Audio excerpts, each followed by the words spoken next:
आणि यापुढे मी आमचे अर्धापूरचे अबुजर बेग यांना विनंती करतो की त्यांनी तुमचे आभार प्रदर्शन करावे.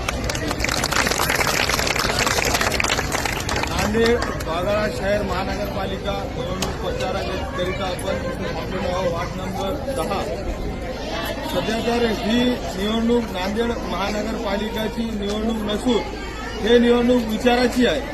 या विचाराला पोचण्यासाठी बाबासाहेबांच्या संविधानाला जपण्यासाठी आदरणीय नेते राहुल गांधी आणि बाळासाहेब आंबेडकर हे दोघे एकत्र आलेले, हे एकत्र कामून आलेले नगरपालिकेसाठी नाही तर संविधान वाचवण्यासाठी.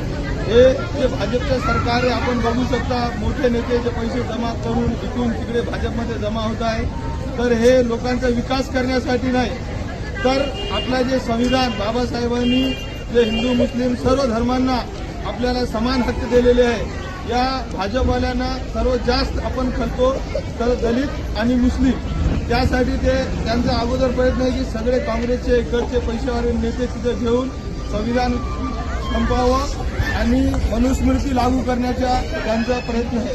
आपण बघू शकतात की अगोदर मनुस्मृतीमध्ये आपल्याला कशा प्रकारचं वागणं होतं, महिलांना जे अधिकार आहे ते बाबासाहेबांनी दिलेले आहेत. आता सध्या जे लढाई आहे हे नगरपालिकाची नसून हे लढाई संविधान वाचवण्याची लढाई आहे. आपल्याला यामध्ये एकाजुटीने राहून आपण बघू शकतात परवा सुजातदादा आंबेडकर इथं येऊन आपल्याला सगळ्यांना बोलून गेलेले आहे. कारण ते आता जे आलेले आहे वेगळं परिस्थिती निर्माण झालेली आहे. आणि आपण ज्या या वार्डातून राहतो त्या वार्डामध्ये बी काँग्रेस पक्षानं जेव्हा अगोदर इथून जे आज जे म्हणतात की भाजपमध्ये जे गेलेले, भाजपमध्ये फक्त तुमच्यासाठी यांच्यासाठी गेलेले नाही, काँग्रेसमध्ये मोठे झाले, तुमच्या मतावर बाबासाहेबांच्या नावानं मतं मागून मोठे झाले आणि सध्या भाजपमध्ये पक्षामध्ये पळून गेलेले. हे पळून गेल्यानं पक्ष संपत नाही, लोकांचे विचार संपत नाही.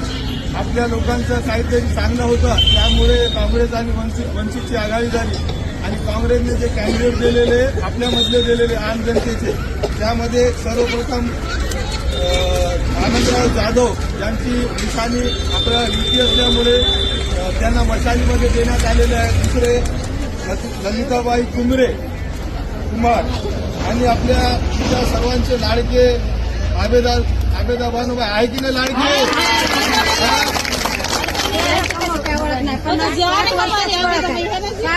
मग ते आबेदा खाली आल्यानंतर तुमचे प्रश्न मिटणार की नाही. आणि त्यामुळे आता तर आहेत माझं तुमच्या, मग त्यासोबत आपल्या पावळे साहेबाचा मुलगा जे आहे शिकलेला मुलगा आहे